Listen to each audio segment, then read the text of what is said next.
오늘의 말씀은 말라기 4장 2절 말씀, 구약성경 1331쪽입니다. 말라기 4장 2절의 말씀입니다. 하브루타 말씀 치유를 갖고 계신 분들은 106쪽부터 보시면 되겠습니다. 우리 말라기 4장 2절 말씀을 두 번 연속 봉독하도록 하겠습니다. 시작. 내 이름을 경외하는 너희에게는 공의로운 해가 떠올라서 치료하는 광선을 비추리니 너희가 나가서 외양간에서 나온 송아지같이 뛰리라. 말라기 4장 2절 말씀. 아멘 아멘. 다시 한번. 내 이름을 경외하는 너희에게는 공의로운 해가 떠올라서 치료하는 광선을 비추리니 너희가 나가서 외양간에서 나온 송아지같이 뛰리라. 말라기 4장 2절 말씀. 아멘 아멘. 저는 말라기 4장 2절 말씀을 가지고 왜 하나님은 코로나19에서 우리를 치료하지 않으실까? 왜 하나님은 코로나19에서 우리를 치료하지 않으실까라는 제목으로 하나님의 말씀을 증언하겠습니다. 우리가 너무나 잘 아는 것처럼 이 말씀은 치유 사역자들이 가장 많이 사용하는 말씀 중에 한 말씀입니다. 그런데 과연 이 말씀대로 지금 치료가 일어나고 있을까요? 지금 우리는 코로나19로 엄청난 일을 감당하고 있습니다. 코로나19로 감염되고 죽어가는 것은 상상도 할 수 없는 일이었습니다. 교회가 문을 닫아 예배드리지 못하고 있습니다. 우리는 평생에 이런 일을 단 한 번도 경험해 보지 못했던 것 같습니다. 그런데 이런 시점에 어떤 사람이 하나님이 코로나19에서 나를 치유하셨습니다라고 한다고 하면 아마 그 사람은 많은 사람들에게 스포트라이트를 받게 될 것입니다. 온 세상이 그 사람을 주목할 것입니다.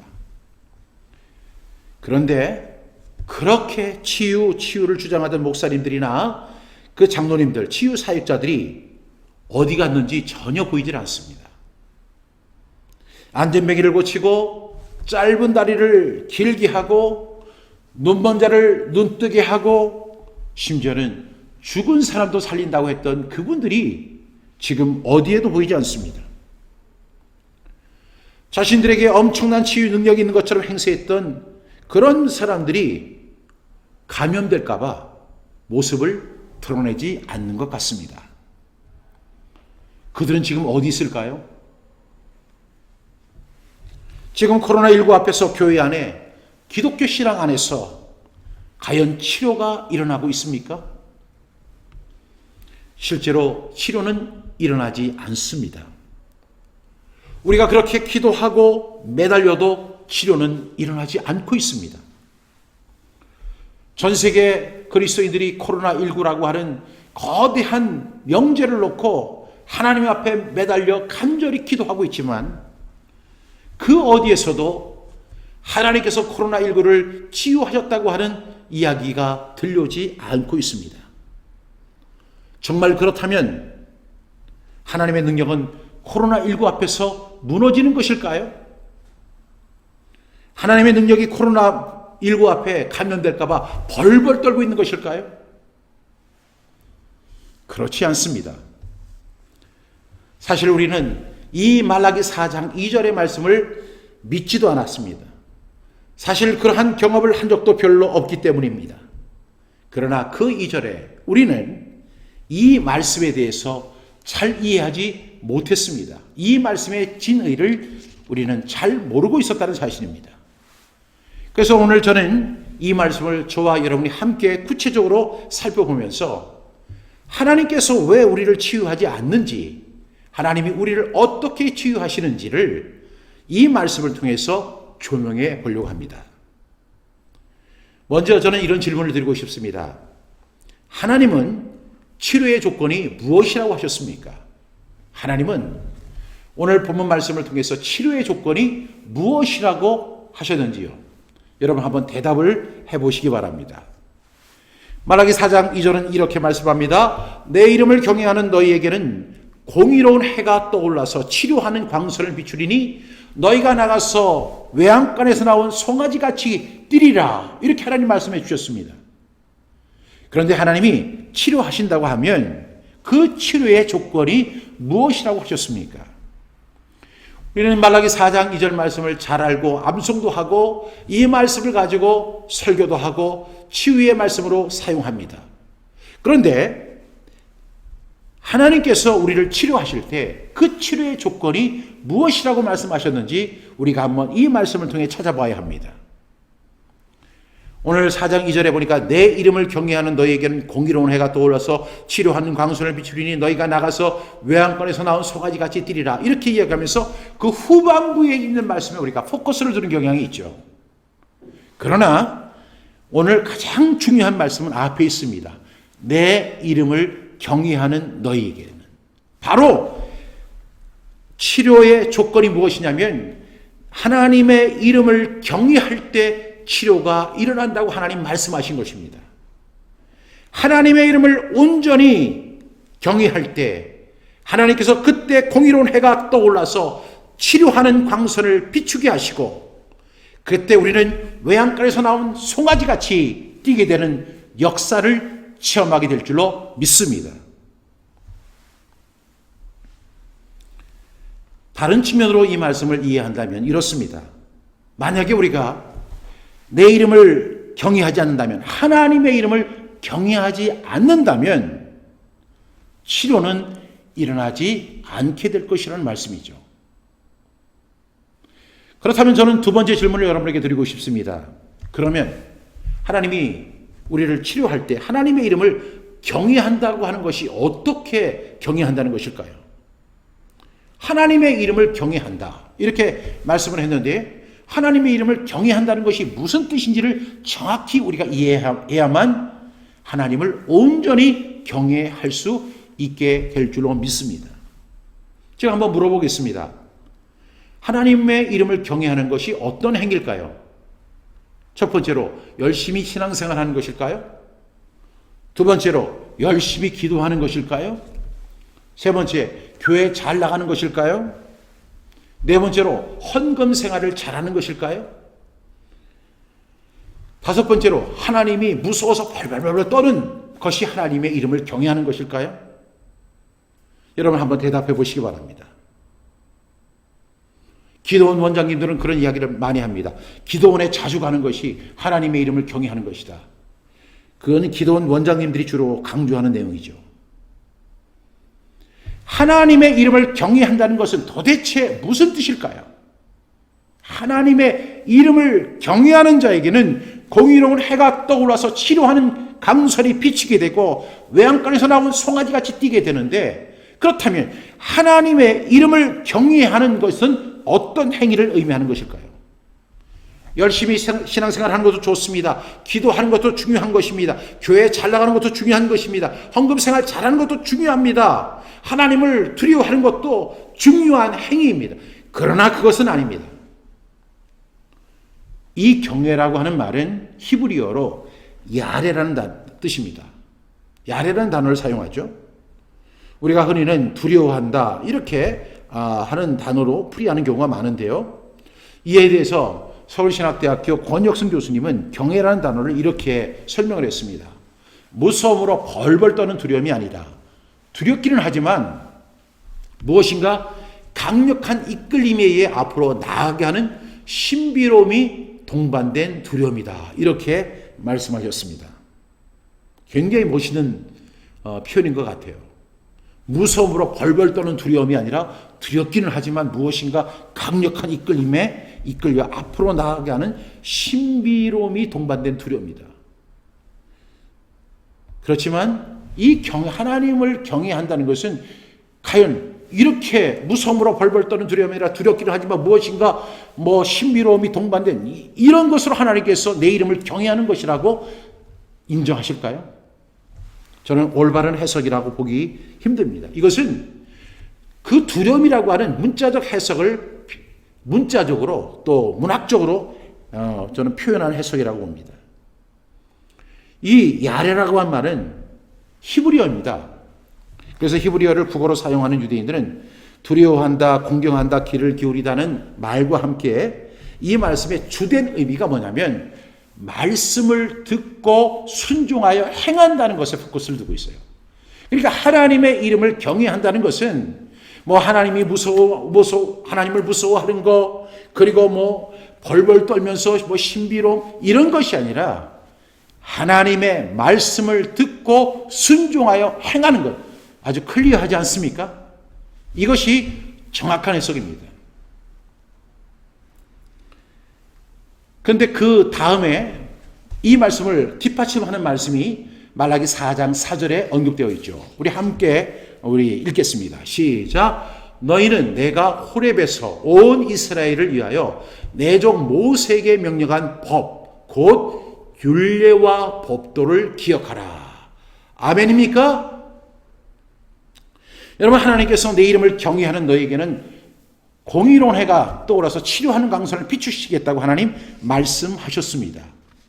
그러면서 하나님은 곧 이어서 말라기 4장 4절을 통해서 하나님을 경외하는 것이 무엇인가 하냐면 너희는 내가 호렙에서, 호렙이 어디죠? 바로 모세가 십계명을 받았던 시내산을 의미하는 것입니다.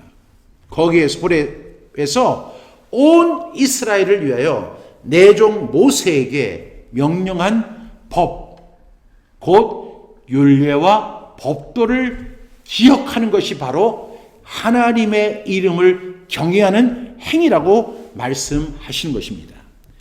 그러니까 이 야레라고 하는 단어의 의미와 같이 하나님의 말씀을 듣고 순종하여 행하는 것이 바로 하나님의 이름을 경외하는 행위인 것입니다. 하나님의 이름을 경외하는 것은 호렙산에서 주신 율법을 기억하는 것을 의미합니다.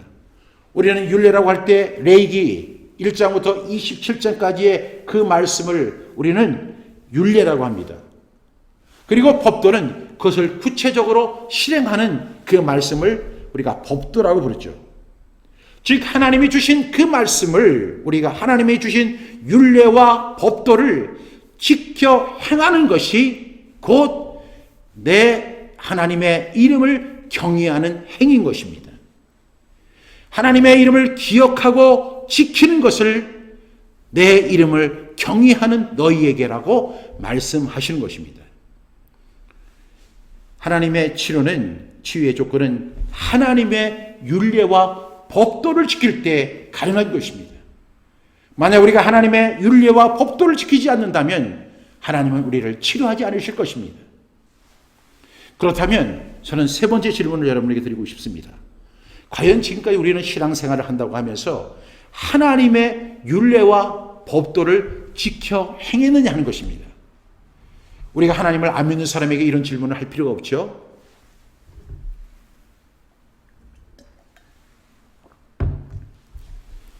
하나님을 믿는 그리스도인들, 그들이 우리는 치료받기 위해서 하나님의 법도와 율례를 지켜 행하고 있느냐는 것이죠. 우리는 이 질문 앞에 자유로운 사람은 없을 것이라고 생각합니다. 왜 못 지키셨습니까? 이렇게 물어본다면 그 많은 하나님의 율례와 법도를 어떻게 다 지킬 수 있겠습니까? 라고 이야기합니다.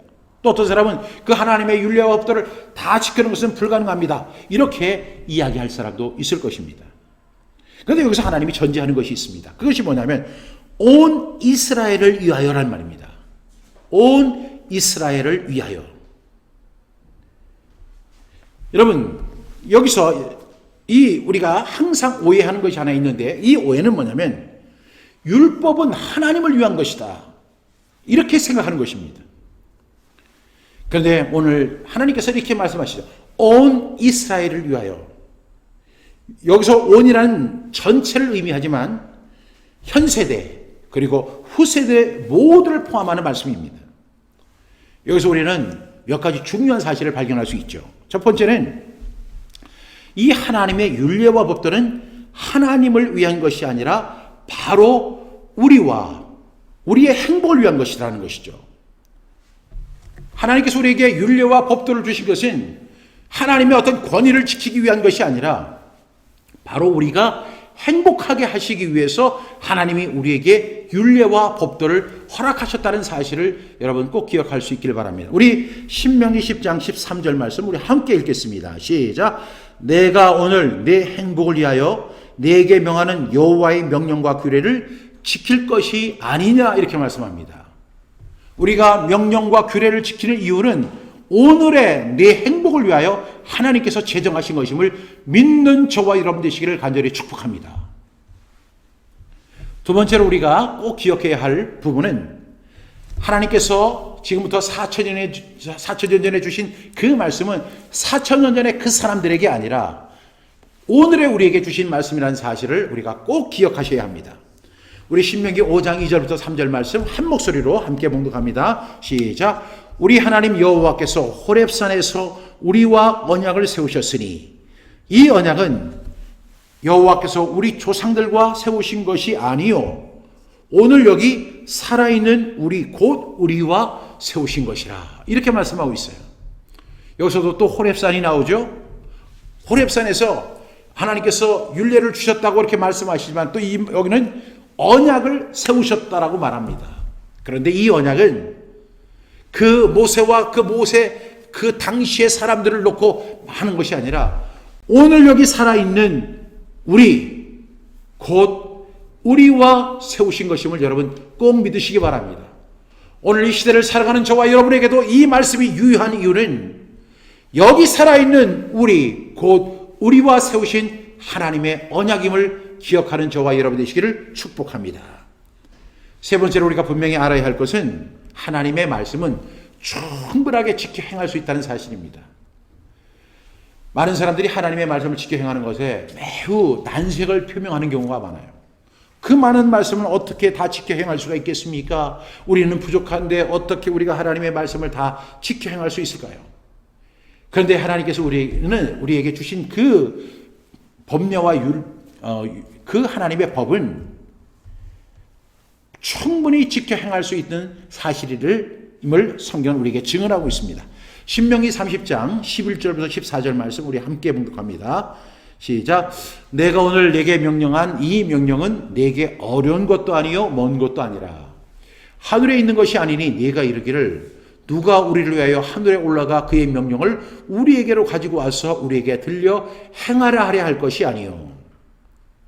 여러분 여기서 11절 12절은 이렇게 증언하죠. 내가 오늘 내게 명령한 이 명령은 내게 어려운 것도 아니요 먼 것도 아니라는 것이죠. 하늘에 있는 것도 아니라는 것입니다. 그래서 이거 하늘에 올라가 가지고 와서 우리에게 들려 행하라 할 것이 아니랍니다. 우리 13절 14절 보겠습니다. 시작. 이것이 바다 밖에 있는 것이 아니니 네가 이르기를 누가 우리를 위하여 바다를 건너가서 그의 명령을 우리에게로 가지고 와서 우리에게 들려 행하라 하려 할 것도 아니라. 14절. 오직 그 말씀이 내게 매우 가까워서 내 입에 있으며 내 마음에 있은즉 내가 이를 행할 수 있느니라. 바다 밖에 있는 것도 아닙니다. 하나님의 말씀은 어디 있느냐면 매우 가깝습니다.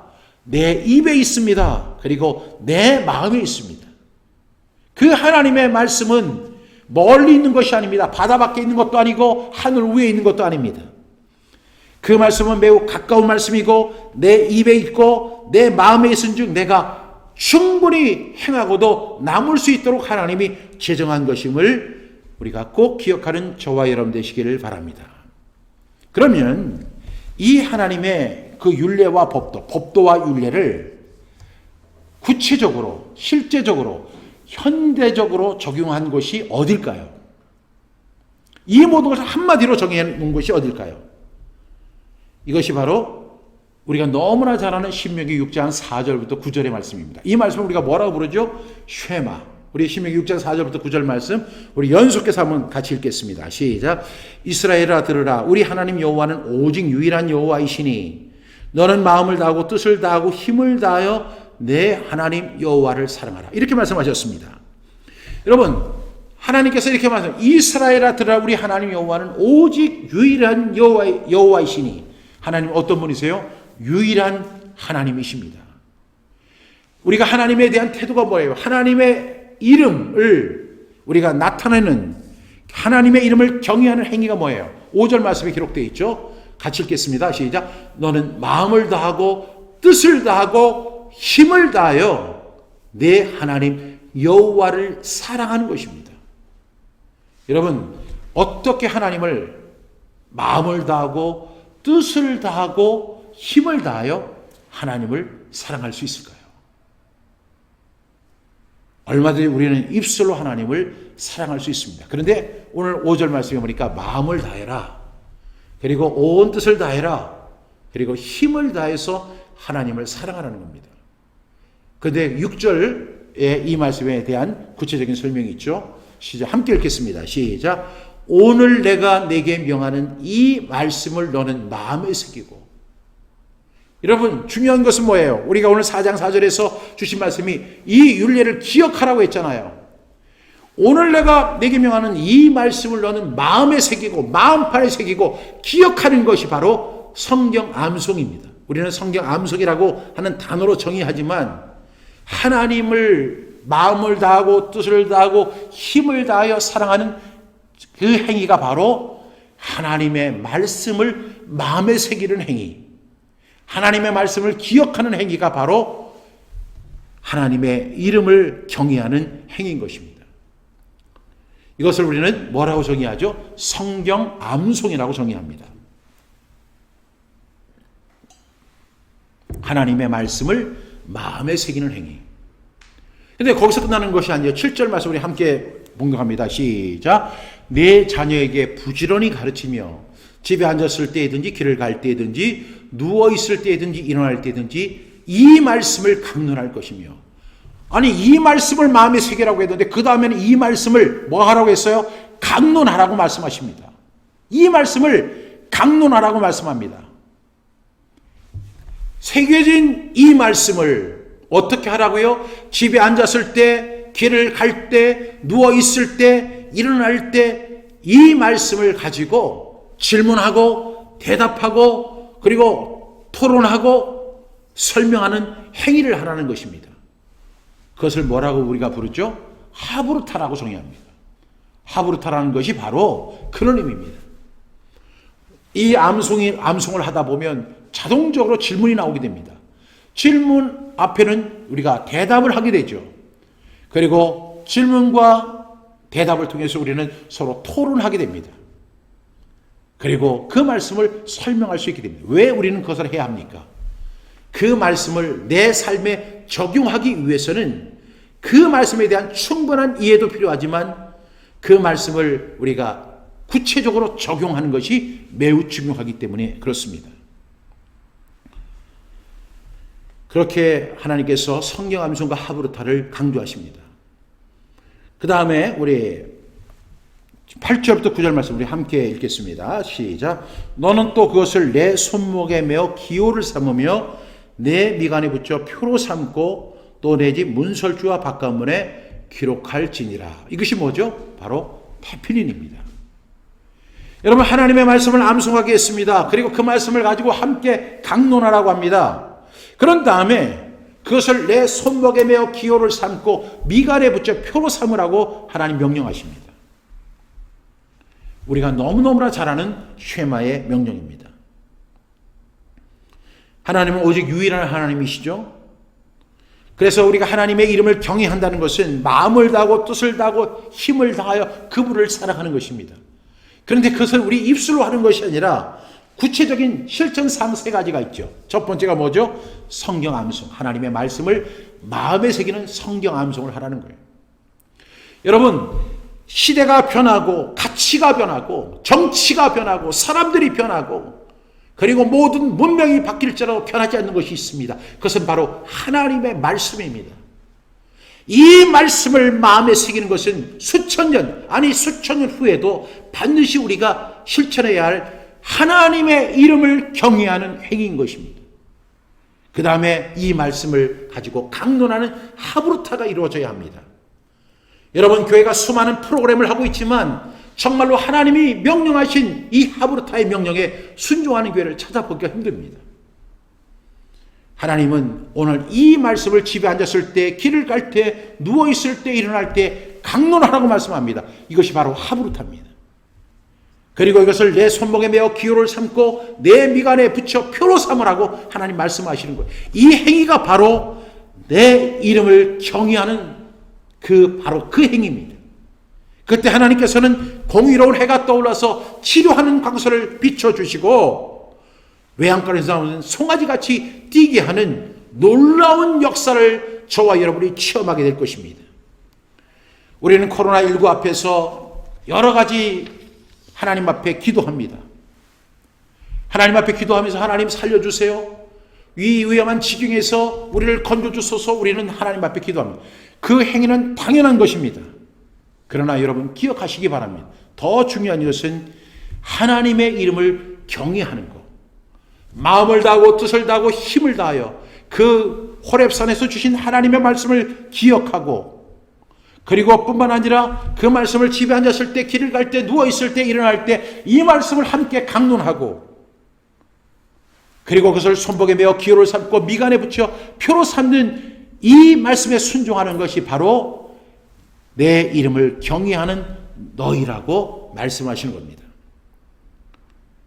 저는 5번째로 여러분에게 이런 질문을 드리고 싶습니다. 그럼 우리는 지금까지 하나님의 이름을 경외하고 있었는가 하는 것이죠. 만약 그렇지 않다면 우리는 앞으로 어떻게 하겠습니까? 우리는 코로나19를 여러 가지 면으로 해석할 수 있습니다. 의학적인 측면으로 이해할 수 있고요. 또 경제적인 측면으로도 이해할 수 있습니다. 또 사회적인 측면으로도 이해할 수 있을 것입니다. 그러나 우리 그리스도인들, 우리가 하나님을 믿는 사람들이라면 모든 참새 한 마리가 땅에 떨어진 것도 하나님의 뜻이라고 믿는 그리스도인들이라면 우리는 이 코로나19도 영적으로 해석을 해야 됩니다. 영적으로 조명해야 합니다. 코로나19는 분명한 재앙이고 전염병입니다. 그럼 하나님은 이 코로나19를 통해서 저와 여러분에게 무엇을 말씀하고 있습니까? 뭐라고 말씀하고 계십니까? 우리는 하나님 앞에 고백해야 됩니다. 우리는 지금까지 하나님의 이름을 경외하지 않고 살았습니다. 우리는 우리의 방식대로 신앙생활을 해왔고 교회의 방식대로 신앙생활을 해왔고 목회자가 시키는 대로 우리는 신앙생활을 해왔고 그 나름대로 하나님을 경외해왔다고 생각했습니다. 그러나 오늘 말라기 4장 2절 말씀은 우리에게 분명히 말씀합니다. 그것은 내 이름을 경외하는 행위라고 우리는 규정할 수 없다는 사실입니다. 이제 우리는 다시 하나님의 명령으로 돌아가야 할 때입니다. 하나님의 말씀을 마음에 새기는 그 일을 중요하게 여기시기 바랍니다. 세상의 그 어떤 일보다도 그 귀한 하나님의 말씀을 내 마음판에 새기고 호렙산에서 주셨던 그 하나님의 말씀을 기억하는 그것이 바로 하나님을 마음을 다하고 뜻을 다하고 힘을 다하여 사랑하는 행위이며 동시에 하나님의 이름을 경외하는 행위임을 우리가 꼭 기억하는 저와 여러분 되시기 바랍니다. 그리고 그 말씀을 어떻게 해야 돼요? 집에 앉았을 때, 길을 갈 때, 누워있을 때, 일어날 때 그 말씀을 강론하라고 하셨습니다. 이것을 우리가 하브루타라고 정의를 하는데 우리는 그 말씀을 강론하는, 그래서 그 말씀의 진정한 뜻이 무엇인가를 발견해야 하고 그리고 그 말씀을 내 삶에 어떻게 적용하고 어떻게 실천할 것인가를 우리는 진지하게 고민해야 할 때라고 저는 확신합니다.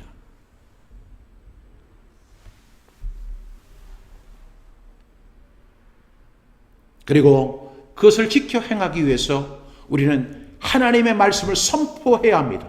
이것을 저는 테필린 복음이라고 정의합니다. 즉 쉐마의 회복을 의미합니다. 이제 말씀의 결론을 내리려 합니다. 가장 기본적인 것이 가장 중요한 것이다라고 이야기합니다. 우리가 진정 코로나19를 재앙이라고 생각하고 하나님이 허락하신 전염병이라고 이해한다면 이제 우리는 다시 기본으로 돌아가야 하고 기초로 돌아가야 할 때인 것을 우리는 분명히 발견합니다.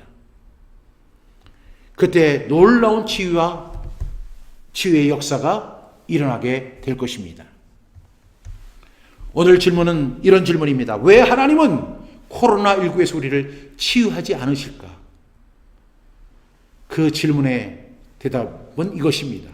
하나님이 우리를 치유하시지 않는 것이 아니라 우리가 하나님의 이름을 경외하지 않았기 때문에 치유의 역사, 치료가 일어나지 않았음을 고백하는 것입니다. 그리고 하나님 앞에 나와 무릎 꿇고 참회하고 회개하고 이제부터라도 이제 하나님 말씀 우리가 마음에 새기고 그 말씀을 가지고 우리는 같이 강론하고 그것을 지켜 행하기 위해서 우리는 하부르타를 하고 손목에 메어 기호를 삼고 미간에 붙여 표로 삼을 정도로 하나님의 말씀을 입에 두는 행위를 그 행위에 우리가 온전히 순종하는 것입니다. 우리가 하나님 말씀에 순종하지 않았을 때 이런 재앙이 우리에게 다가옵니다. 그때 우리는 다시 한번 엎드려서 기본으로 기초로 돌아가고 성경으로 돌아가서 하나님의 뜻을 헤아리는 저와 여러분 되시기를 주님의 이름으로 축복합니다. 기도하시겠습니다. 사랑하시는 하나님, 코로나19 앞에서 우리는 두려워 떨고 있습니다. 온 지형이 바뀌고 세상이 바뀌고 모든 사람들의 입술 속에는 무력함이 나타나고 있습니다. 우리는 어찌해야 할 바를 알지 못합니다. 그러나 오늘 말라기 4장 2절을 통해서 우리에게 주신 말씀, 내 이름을 경외하는 너희에게는 에서 우리는 희망을 보고 있습니다. 하나님, 하나님의 이름을 경외하는 우리가 되게 하여 주시옵소서. 하나님 말씀 앞에 온전히 순종하는 저희들 되게 하여 주옵소서. 하나님을 마음을 다하고 뜻을 다하고 힘을 다하여 하나님을 사랑하는 저희들 되게 하여 주옵소서. 예수님의 이름으로 간절히 기도합니다. 아멘.